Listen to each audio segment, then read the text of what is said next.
अस्सलाम वालेकुम students, my name is Maida Bukhari.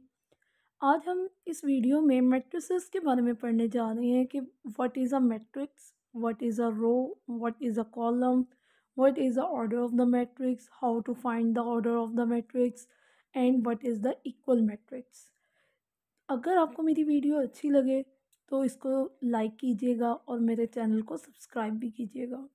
चलिए हम वीडियो की तरफ आते हैं। डिफाइन मैट्रिक्स, पहले हम इसकी डेफिनेशन पढ़ लेते हैं। आ रेक्टेंगुलर एरे और a formation of a collection of real numbers से 0, 1, 2, 3, 4 and 7 such as 1, 3, 4, 7, 2, 0 and then enclosed by a square bracket is said to be form a matrix।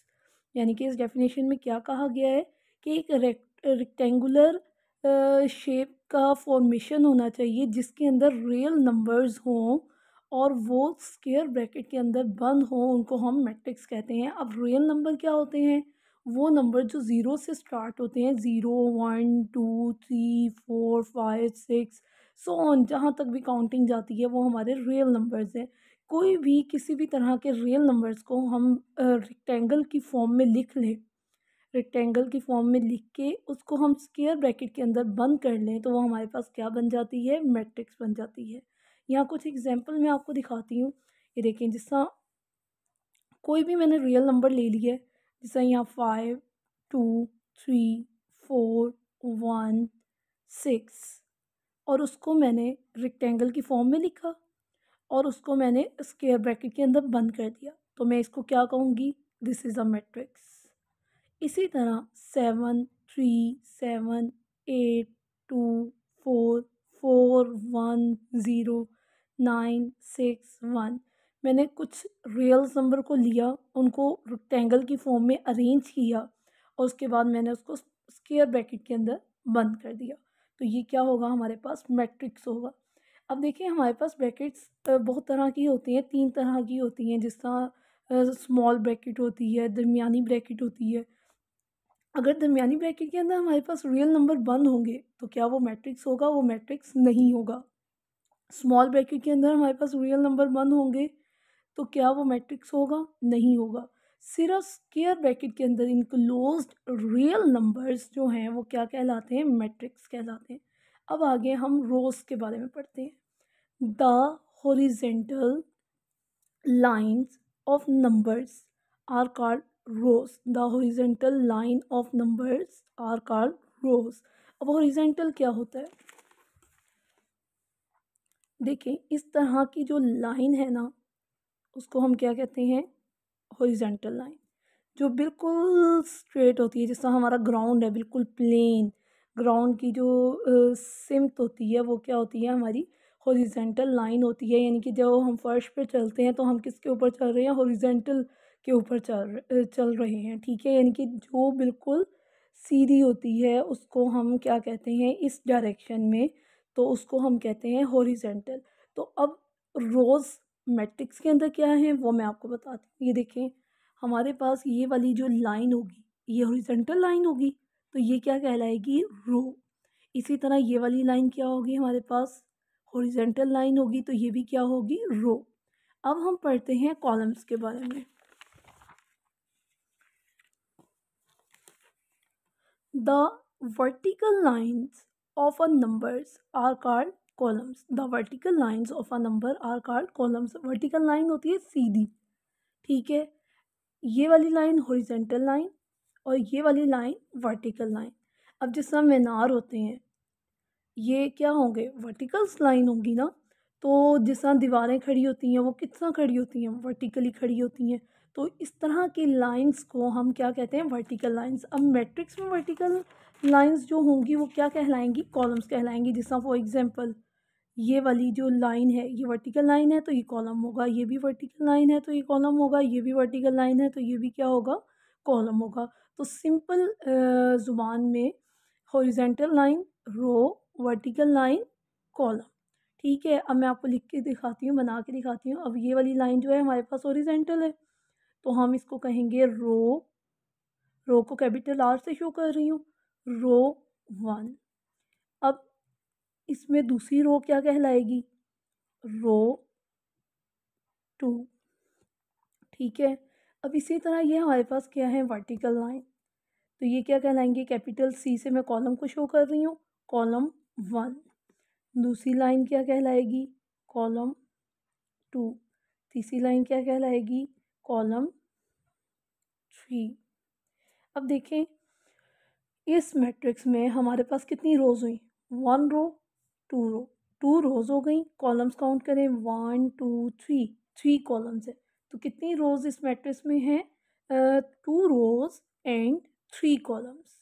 ठीक है। रोज का आपको पता चल गया, horizontal line rows and vertical lines columns. और इस तरह हम कॉलम्स को नाम दे सकते हैं C1, दूसरी रोज़ को C2, तीसरी रो को C3। इसी तरह रोज़ को नाम दे सकते हैं रो 1, रो 2। अब जिस तरह मज़ीद आगे बढ़ती रहेंगी, रो 3, रो 4, वो जितनी रोज़ होंगी उस हिसाब से हम रोज़ को नाम दे देंगे। अब हम नेक्स्ट की तरफ आते हैं। The numbers used in rows or columns are said to be the entries of or element of a matrix. यानी कि मैट्रिक्स के अंदर जो रोज और कॉलम्स के अंदर नंबर होते हैं ना, वो एंट्रीज कहलाते हैं या एलिमेंट्स कहलाते हैं। यानी कि ये जो रियल नंबर्स हमारे अंदर मैट्रिक्स के अंदर होते हैं ना, सारे रियल नंबर्स, ये जितने भी रियल नंबर मैट्रिक्स के अंदर हैं वो क्या कहलाएंगे? एंट्रीज कहलाएंगे। एंट्रीज या एलिमेंट्स क्या कहेंगे? Entries of the matrix, elements of the matrix. ये सारे नंबर 7 8 4 9 3 2 1 6 7 4 0 1, ये सारे हमारे पास क्या हैं? एंट्रीज ऑफ द मैट्रिक्स या एलिमेंट्स ऑफ द मैट्रिक्स। समझ आई कि ये रोज और कॉलम्स के अंदर जो भी नंबर्स होते हैं उनको हम क्या नाम देंगे? एंट्रीज ऑफ द मैट्रिक्स या एलिमेंट्स ऑफ द मैट्रिक्स। दो नाम मैंने आपको बता दिए हैं। आपके पास ये MCQs भी आ सकता है कि रोज़ और कॉलम्स के अंदर जो नंबर्स हैं यूज होते हैं वो क्या कहलाते हैं। तो आपने कोई भी ऑप्शन हो सकता है, एंट्रीज ऑफ द मैट्रिक्स या एलिमेंट ऑफ द मैट्रिक्स। आपने उस पर टिक कर देना है। एंट्रीज ऑफ द मैट्रिक्स हो तो एंट्रीज ऑफ द मैट्रिक्स पे टिक कर देंगे, एलिमेंट्स ऑफ द मैट्रिक्स होगा तो एलिमेंट्स ऑफ द मैट्रिक्स पे आप टिक कर देंगे। तो ये आपका एक MCQs बन सकता है। ओके, आगे हम चलते हैं ऑर्डर ऑफ द मैट्रिक्स की तरफ। सबसे पहले हम इसकी डेफिनेशन पढ़ते हैं। The number of rose and columns in a matrix. यानी कि मैट्रिक्स के अंदर रोज, नंबर ऑफ रोज, जितने भी रोज होंगे और उसके बाद जितने भी कॉलम्स होंगे is set to be the order of the matrix. वो क्या कहलाएंगे? Order of the matrix. अब देखिए फॉर एग्जांपल हमारे पास एक मैट्रिक्स है। ये देखिए इसमें कितनी रोज हैं? 1 रो 2 रो, R1 R2। अब ये क्या कहलाएंगे? अब हम कॉलम से देख रहे हैं, C1 C2। तो ये क्या कहलाएंगे हमारे पास? Column 1 column 2। तो हमारे पास कितनी रोज़ हुई इसमें? 2 रोज़ और 2 कॉलम्स। तो इसका ऑर्डर क्या होगा? हमेशा सबसे पहले रोज़ आती हैं। तो कितनी रोज़ हैं? 2 रोज़ हैं। और कॉलम्स हमेशा सेकंड नंबर पे आते हैं। तो कितने कॉलम्स हैं? 2 कॉलम्स हैं। तो हम क्या इसको कहेंगे? 2/2। इसका ऑर्डर क्या है मैट्रिक्स का? 2/2। अब मैं आपको कुछ और मैट्रिक्स लिख के दिखाती हूँ। 3 5 4 2 1 6 7 8 9 3 2 1। अब इसमें मैं काउंट करती हूँ सबसे पहले रोज। रो 1, रो 2, रो 3, रो 1, रो 2, रो 3। अब इसी तरह मैं कॉलम्स को काउंट करती हूँ। Column 1, column 2, column 3, column 4। तो इसमें कितने कॉलम्स हुए? 4 कॉलम्स। अब मैंने इनका ऑर्डर लिखना है। रोज़, आपको मैंने सबसे पहले जो तरीका बताया कि हमेशा सबसे पहले रोज़ आती हैं। तो रोज़ काउंट करते हैं, कितनी है? 1 2 3। कितनी रोज़ हुई? 3 रोज़। अब कॉलम्स कितने हैं? सेकंड नंबर पे क्या चीज़ आती है? कॉलम्स। 1 2 3 4, 4 कॉलम हुए। तो हम इनको लिखते हैं 3/3। इसका ऑर्डर क्या होगा हमारे पास? 3/3। इसका ऑर्डर क्या होगा हमारे पास? 3/3। अब देखिए, अगर हमने एलिमेंट्स काउंट करना, ज़्यादा बड़े भी मैट्रिक्स हो सकते हैं, तो हम एलिमेंट्स काउंट करने के बजाय हमें कैसे पता चले कि इसमें कितने एलिमेंट्स हैं या इंट्रीज़ हैं? तो सिंपल जो हमारे पास ऑर्डर आया ना, फॉर एग्जांपल 3/4, तो हम क्या करेंगे? 3 × 4 कर देंगे। इसका जो आंसर होगा ना, वो इसके इसके अंदर उतने ही एलिमेंट्स होंगे। 3 4 द 12। तो इसमें कितने एलिमेंट्स हैं? 12 एलिमेंट्स है। काउंट करके देख लेते हैं। 1 2 3 4 5 6 7 8 9 10 11 12। देखें, बगैर काउंट किए हम इस तरह फाइंड आउट कर सकते हैं कि इसके कितने, इसके अंदर एंट्रीज़ हैं या एलिमेंट्स हैं। 12 एलिमेंट्स हैं। जो हमारे पास ऑर्डर आएगा उसको हमने मल्टीप्लाई करके देख लेना है, वो हमारे पास एंट्रीज़ होंगी। सिंपल तरीका है, बहुत आसान है ऑर्डर फाइंड आउट करने के लिए। बस आपको ये याद होना चाहिए कि सबसे पहले रोज़ आएगा और फिर कॉलम्स की तादाद आएगी। अगर आप कॉलम्स की तादाद पहले लिख देंगे, रोज़ की बाद में लिख देंगे, तो आपका ऑर्डर रॉन्ग हो जाएगा। हमेशा सबसे पहले रोज़ की तादाद आएगी, फिर कॉलम्स की तादाद आएगी। इसकी कुछ एग्जांपल्स हैं, कुछ क्वेश्चंस हैं, मैंने यहाँ राइट किए हैं। ये देखें, इनमें से एक मैं आपको फाइंड आउट करके दिखाती हूँ और बाकी आप लोगों ने खुद करना है कि आपको आया है कि नहीं आया। ठीक है, अब ये देखें कितनी रोज़ हैं इसमें। डायरेक्ट फाइंड आउट करते हैं। 1 रो, 2 रो, 3 रो। कितनी रोज़ हुई इसमें? 3। अब कॉलम्स काउंट करते हैं। 1 कॉलम, 2 कॉलम, 3 कॉलम्स। इसमें कॉलम्स कितने हुए? 3 कॉलम्स। 3/3 का इसका क्या आ गया? मैट्रिक्स आ गया। 3/3 का क्या आ गया? इसका ऑर्डर। ठीक है, अब देखें, ये बाय लिखना होता है, इसको लिखने का तरीका ऑर्डर का ये है। 3/3 का ऑर्डर आ गया। अब देखिए, मैं एक और आपको सिंपल सी एग्जांपल लिख के देती हूँ कि 1 2 3 4। अब मैंने इसका ऑर्डर ले लिया। अब मैं सबसे पहले इसकी रो काउंट करूँगी। कितनी रोज़ हैं इसमें? 1 रो है, मैं लिख दूँगी। अब मैं इसके रोज़ काउंट करूँगी। 1 2 3 4। कितने कॉलम्स हुए इसके? 4 कॉलम्स हुए। तो रोज़ के बाद मैं यहाँ क्या लिख दूँगी? कॉलम्स लिख दूँगी 4। अब देखिए, देखने में तो नहीं लग रहा, लेकिन जो वर्टिकल लाइन में लिखे होते हैं वो क्या होते हैं? कॉलम्स होते हैं। तो इसमें 4 कॉलम्स हुए। 1/4 इसका क्या हुआ? ऑर्डर हुआ। ठीक है, तो इस तरह हम इसको ऑर्डर्स फाइंड आउट कर सकते हैं। ये आपने असाइनमेंट में दे रही हूँ आपको, आपने ये क्वेश्चन सॉल्व करके देखने हैं, आपको समझ आ जाएगी। ठीक है, अगर समझ आए तो आप मुझे बताइएगा ज़रूर। आगे हम पढ़ते हैं इक्वल मैट्रिक्स। इक्वल मैट्रिक्स क्या होता है? पहले हम इसकी डेफिनेशन पढ़ते हैं। Let A and B are two matrix, then A is said to be equal to B. यानी कि हमारे पास दो मैट्रिक्स हैं, ए और बी, और ए को हम इक्वल कहेंगे बी के तब जब ये इक्वल होंगे। किस बेस पे इक्वल होंगे वो हम आगे पढ़ते हैं। And denoted by A equal B. यानी कि अगर हम उनको कह रहे हैं कि ए बी के इक्वल है, तो हम इसको किस तरह डिनोट करेंगे? ए इक्वल बी। अब इसकी दो हमारे पास जो है ना, वो कैटेगरीज हैं, यानी कि इनको फॉलो करके हम इक्वल मैट्रिक्स को चेक कर सकते हैं। और the order of matrix A equal to order of matrix B, यानी कि इन दोनों का ऑर्डर क्या होना चाहिए? बिल्कुल सेम होना चाहिए। Their corresponding entries are equal, यानी कि इनकी जो इंट्रीज है ना, एलिमेंट्स की तादाद है वो आपस में, यानी कि एलिमेंट्स के नंबर आपस में सेम होने चाहिए। एलिमेंट्स के नंबर सेम होने चाहिए। एक तो ऑर्डर इक्वल होना चाहिए दोनों का, और इनके नंबर्स इक्वल होने चाहिए। तो हमारे पास सेम होने चाहिए नंबर्स। तो ये क्या कहलाएंगे? Equal matrix. अब हम इसकी कुछ चंद एग्जांपल्स ले लेते हैं, जिससे आपको मज़ीद आसानी हो जाएगी समझने में।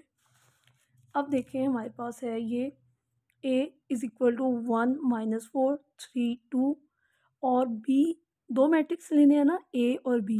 तो b हमारे पास है 1 -4 2 1 4 -2। अब हम इसको चेक करते हैं कि क्या ये इक्वल मैट्रिक्स है या नहीं। सबसे पहले मैं यहाँ मैट्रिक्स a लिख लेती हूँ। 1 -4 3 2। साथ ही मैं इसका क्या लिख लेती हूँ, ऑर्डर। कितनी रोज़ हैं, 2 रोज़। कॉलम्स कितने हैं, 2 कॉलम्स है। तो इसका ऑर्डर क्या हुआ, 2/2। अब मैं यहाँ लिखती हूँ बी मैट्रिक्स। 1 -4। अब देखो 2 और 1 क्या हो रहे हैं आपस में, प्लस। 2 और 1 कितना हो गया, 3। 4 -2 क्या हो गए, -2 आ गया।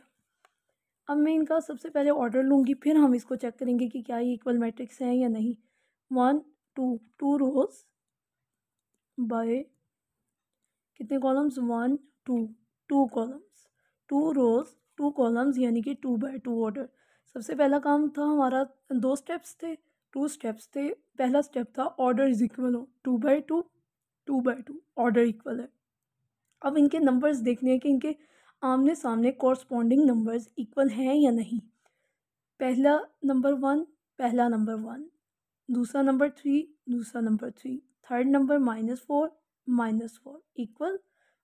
फोर्थ नंबर 2 और 2, फोर्थ नंबर क्या आ गया, 2 और 2। तो ये दो हर एलिमेंट्स जो है, इंक्रीज जो है वो सेम है। तो ये क्या होगा, ए इक्वल क्या होगा, बी के, यानी कि मैट्रिक्स ऑफ ए इक्वल है मैट्रिक्स ऑफ बी, क्योंकि इसके 2 स्टेप्स के मुताबिक ये पूरा उतर रहा है। तो ये क्या होगा, इक्वल मैट्रिक्स। क्या होगा ये, इक्वल मैट्रिक्स। अब हम इसकी एक एग्जांपल और ले लेते हैं। अब ये है हमारे पास एल के हम ले लेते हैं ऑर्डर्स। 1 2 2 रोज़ हैं और कॉलम्स कितने हैं, 1 2 2 कॉलम्स हैं।